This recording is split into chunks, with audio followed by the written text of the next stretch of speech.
भागवत गीता अध्याय 17 तीन प्रकार की श्रद्धा कौन सी है।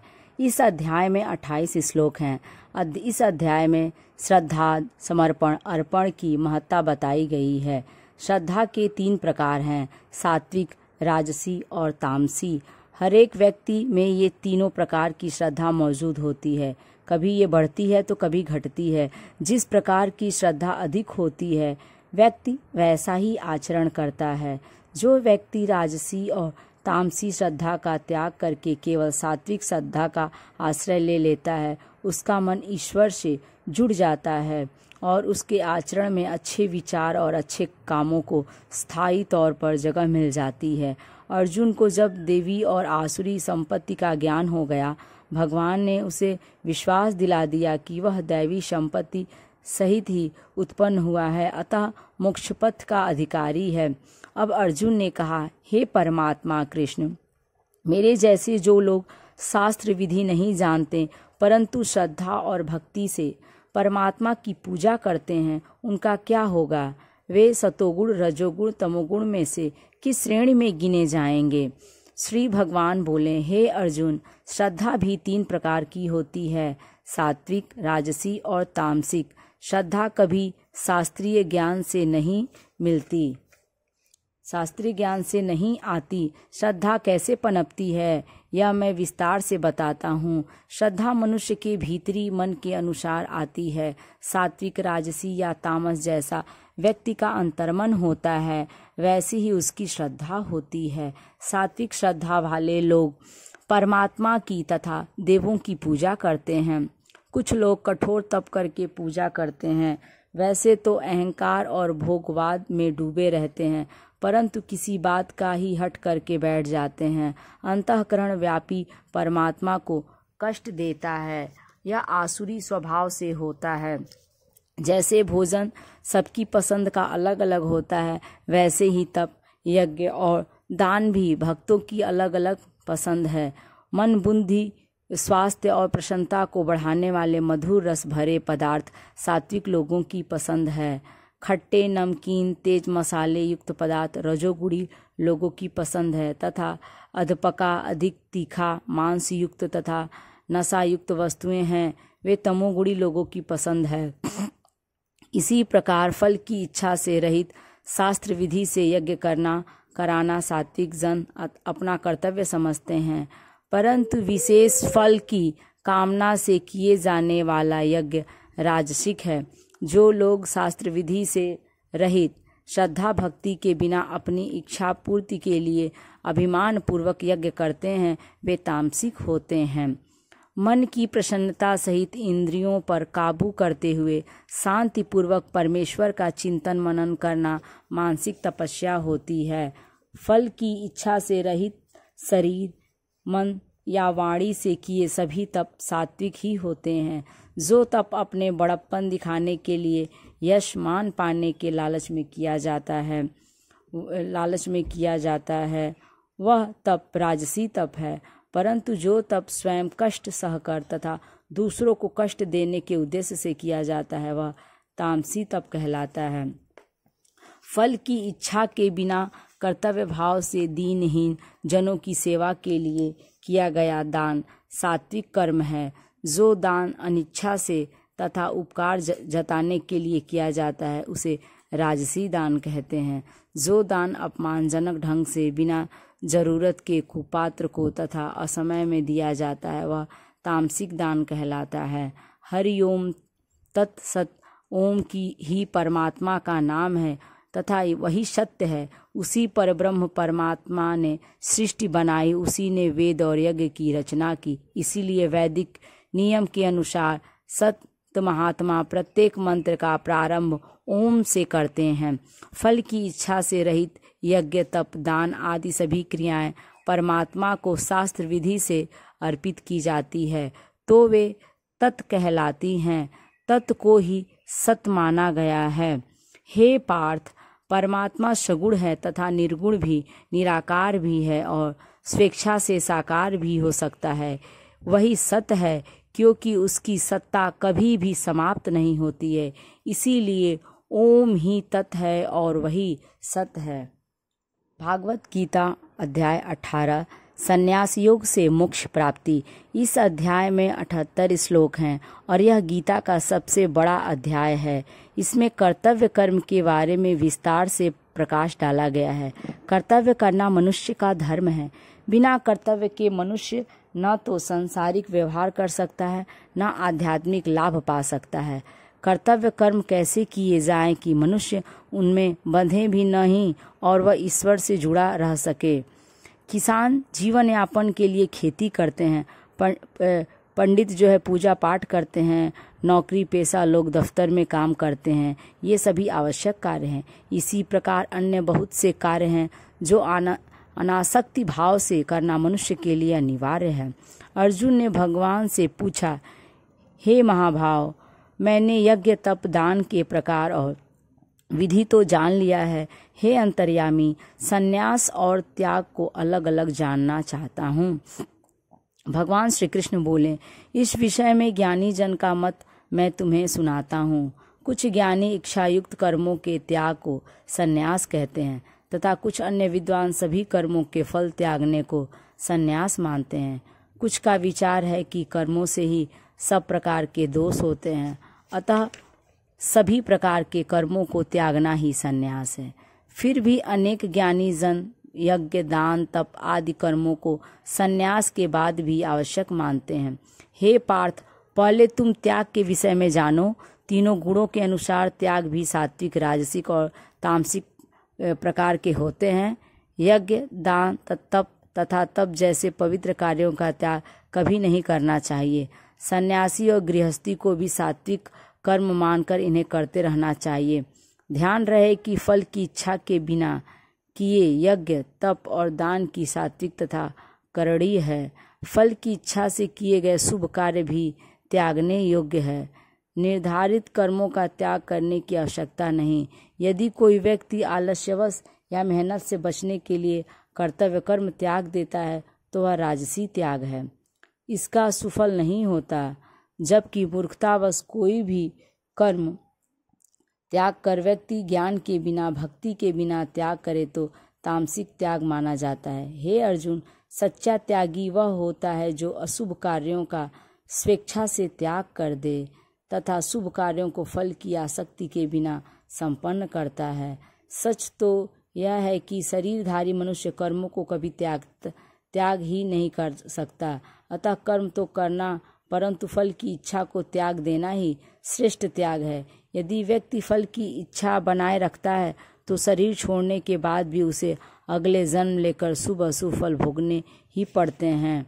कर्म फल की इच्छा त्यागने से किसी भी काल में तथा किसी भी लोक में हमें वह फल अवश्य भोगना पड़ता है। हे पार्थ, सांख्य शास्त्र में कर्मों का अंत करने वाले 5 उपाय बताए गए हैं। इन्हें समझने का प्रयास करें। अधिष्ठान, कर्ता, करण, चेष्टा तथा दैव। शरीर तथा क्रिया के स्थान को अधिष्ठान कहा जाता है। वैसे सभी क्रियाएं प्रकृति के द्वारा ही उत्पन्न होती हैं। कोई मूर्खतावश स्वयं को कर्ता मान ले, उसे परिणाम भोगना पड़ता है। शरीर के कर्म संपन्न करने वाले अंगों को करण कहा जाता है। नाक, कान, आँखें, हाथ, पैर सब करण हैं। ज्ञान इंद्रियों की क्रिया बोलना, देखना, सुनना, चलना तथा सूंघना आदि चेष्टाएं हैं। दैव का अर्थ है भाग्य। यह पूर्व के संस्कारों को कहा जाता है। संस्कार शुभ और अशुभ दो प्रकार के होते हैं। जैसे कर्म करते हैं वैसे ही संस्कार बनते हैं।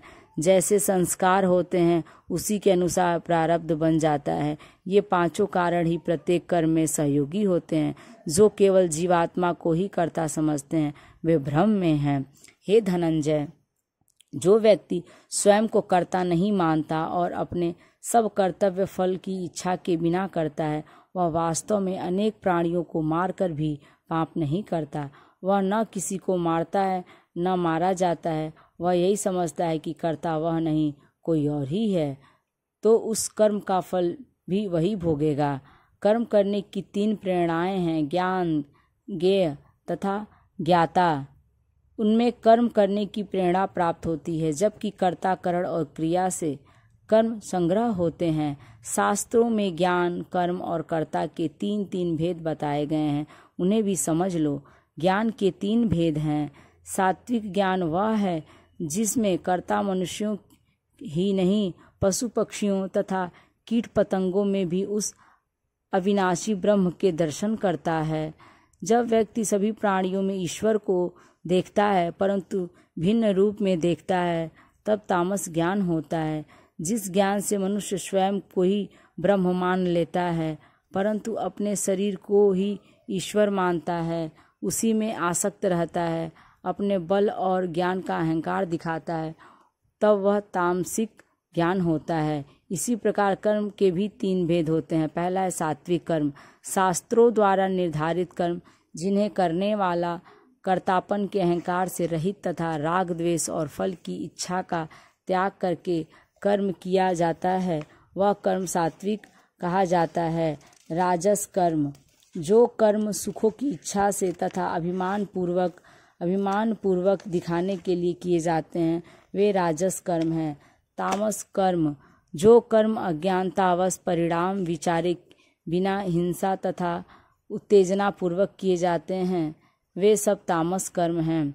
कर्ता के भी तीन भेद हैं। सात्विक कर्ता, जो निर्धारित कर्म अनासक्त भाव से, बिना कर्तापन के अभिमान के, बिना धैर्य और उत्साह खोए, सफलता तथा असफलता की चिंता के सुख दुख में समभाव रखने वाला व्यक्ति करता है, वही सात्विक कर्ता होता है।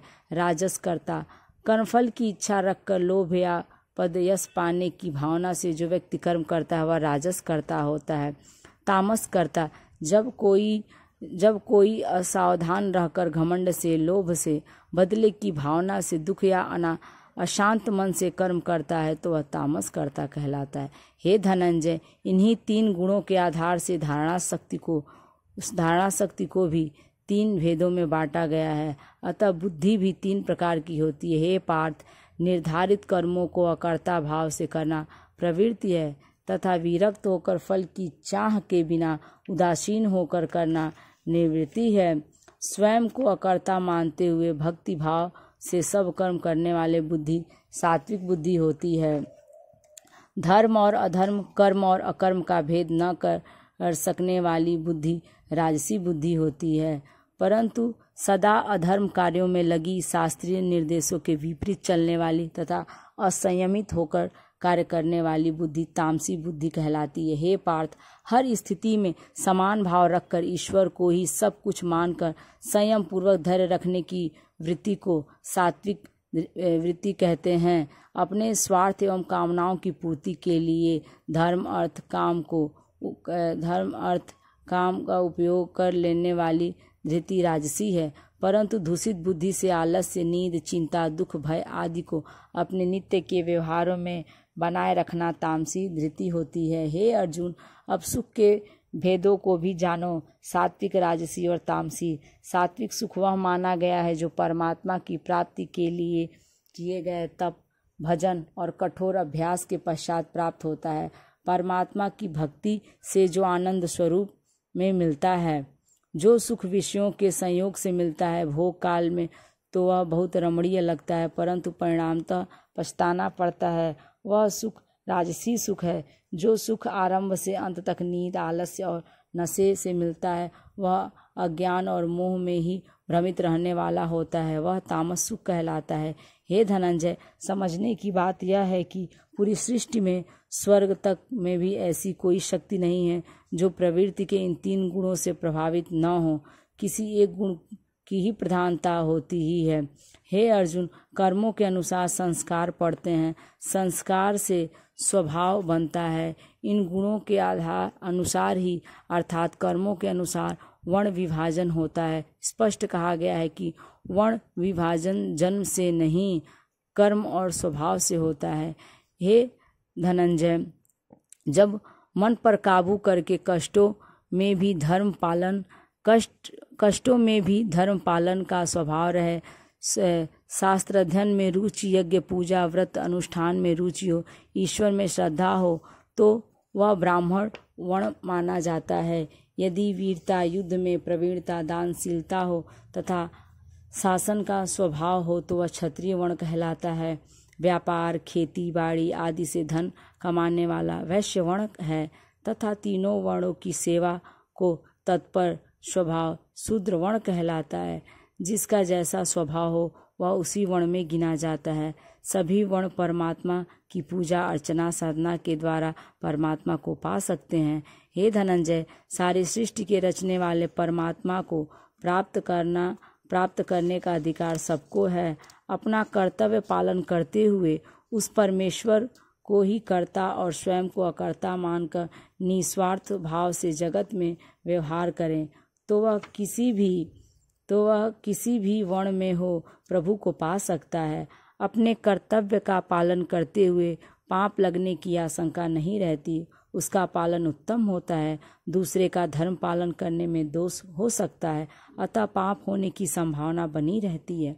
अतः स्वाभाविक कर्म में दोष दिखाई दे तो उसे भी करना उचित है। सभी कर्मों में कोई न कोई कमी तो होती ही है। हे धनंजय, जिसकी बुद्धि आसक्ति रहित हो, जिसने इंद्रियों तथा कामनाओं को काबू में कर लिया हो, संतों से ब्रह्म ज्ञान प्राप्त कर लिया हो, कर्म करते हुए भी जो कर्म में लिप्त न हो, ऐसे महात्मा को नैष्कर्म्य नामक सिद्धि मिलती है। हे कुंती पुत्र, ज्ञान की सर्वोत्तम स्थिति परमात्मा को पाना ही है। अतः अंतःकरण वाला साधक ही ईश्वर को पा सकता है। सतोगुणी बुद्धि वाला, एकांत प्रिय, संयमित भोजन करने वाला, मन वाणी तथा इंद्रियों को वश में रखने वाला, मोह तथा वैर भाव से रहित, श्रद्धा पूर्वक ध्यान रखने वाला, सहज तथा सरल साधक ही परमात्मा को पाने का अधिकारी होता है। जो साधक दुखों कामनाओं से परेशान नहीं होते, समान दृष्टि से मेरी पराभक्ति करते हैं, वह परमात्मा की सर्वोच्च भक्ति पाकर प्राप्त कर लेते हैं। सर्वोच्च प्रेम के कारण वे भक्त तो मेरे अंग ही बन जाते हैं, फिर वह पूर्ण सुखी हो जाता है। साधक भक्ति के द्वारा मेरे विषय में जान लेता है, वह मुझे पाने का पात्र तो बन ही जाता है, शीघ्र ही मुझे पा भी लेता है। फिर आत्मा परमात्मा का मिलन हो जाता है, साधक मुझ में ही समा जाता है, वह अलग नहीं रहता। हे पार्थ, जो जीव मेरी शरण में आता है मैं उसे निश्चित शरण देता हूँ, उस पर अवश्य कृपा करता हूँ। बंधन मुक्त होकर वह मुझ अविनाशी में ही समा जाता है। इसलिए हे अर्जुन, तुम भी अपनी सभी कर्म मुझे अर्पित करके मेरी कृपा पात्र बनो, इसी में तुम्हारा कल्याण है। मेरी कृपा से तुम सब बाधाओं को पार कर जाओगे। यदि तुम मेरी बात को अनसुना कर दोगे तो तुम्हारा पतन निश्चित है, तुम फिर जन्म मृत्यु के चक्र में पड़े रहोगे। यदि तुम युद्ध से पीछे हटोगे तो कायर कहलाओगे, झूठे कहलाओगे। अतः यह युद्ध करना तुम्हारे लिए आवश्यक है। मोह तथा अज्ञान के कारण यह तुम्हारे न चाहने पर भी युद्ध तो होगा ही। हे अर्जुन, तुम्हें सुपात्र जानकर ही मैंने यह गुप्त ज्ञान तुम्हें दिया है। तुम मेरे मित्र हो। एक गोपनीय बात और भी बता रहा हूँ, सुनो। सदा स्मरण रखो, मेरा ही चिंतन मनन किया करो तो निश्चित ही अन्य प्रयास के बिना मैं तुम्हें भव सागर से पार कर दूंगा। हे धनंजय, सब धर्मों को, सब चिंताओं को छोड़कर मेरी शरण में आ जाओ, मैं तुम्हें सब पापों से मुक्त कर दूंगा। अतः चिंता मत करो। यह गीता शास्त्र जो पढ़ेगा, सुनेगा, सुनाएगा, वह निसंदेह मेरा परम धाम को प्राप्त करेगा। हे पांडव, वह भक्त तो मुझे अत्यंत प्रिय होगा जो मेरे उपदेश को मेरे भक्तों तक पहुँचाएगा। इस भूलोक पर उससे अधिक प्रिय मुझे कोई नहीं होगा। मेरे और तुम्हारे इस धर्मपूर्ण संवाद को जो पढ़ेगा, सुनेगा व सुनाएगा, वह भी इस संसार से मुक्त होकर मुझे पा लेगा, उसे दिव्य लोकों में स्थान प्राप्त होगा। तुमने जो इस ज्ञान को ध्यान से सुन ही लिया होगा, अब तुम्हारा संबंधियों से मोह मिट गया होगा। भगवान बोले, आपकी कृपा से मेरे सब संदेह समाप्त हो गए हैं, मेरी विवेक शक्ति जागृत हो गई है। अर्जुन बोले, भगवान आपकी कृपा से मेरे सब संदेह समाप्त हो गए हैं, मेरी विवेक जो शक्ति है वो जागृत हो गई है। अब मैं आपकी हर आज्ञा का पालन करने के लिए पूरी तरह से तैयार हूँ। यह वर्णन सुनाकर संजय धृतराष्ट्र से बोले, राजन, मैंने कुंती पुत्र अर्जुन तथा भगवान कृष्ण की गोपनीय जो वार्ता है उस वार्ता से आपको अवगत कराया है। मैं श्री कृष्ण तथा अर्जुन का यह संवाद सुनकर बहुत गदगद हूँ। मैं कोसों दूर से यह गोपनीय संवाद देख तथा सुन सका, इसके लिए महर्षि वेदव्यास जी का आभारी हूँ, क्योंकि उनकी दी हुई दिव्य दृष्टि के कारण ही मैं इस गीता का साक्षी बना। इस तरह से यह 18वां अध्याय पूर्ण हुआ। यदि वीडियो अच्छी लगी तो लाइक करें और यदि मेरे चैनल पर नए हैं तो इसे सब्सक्राइब करें।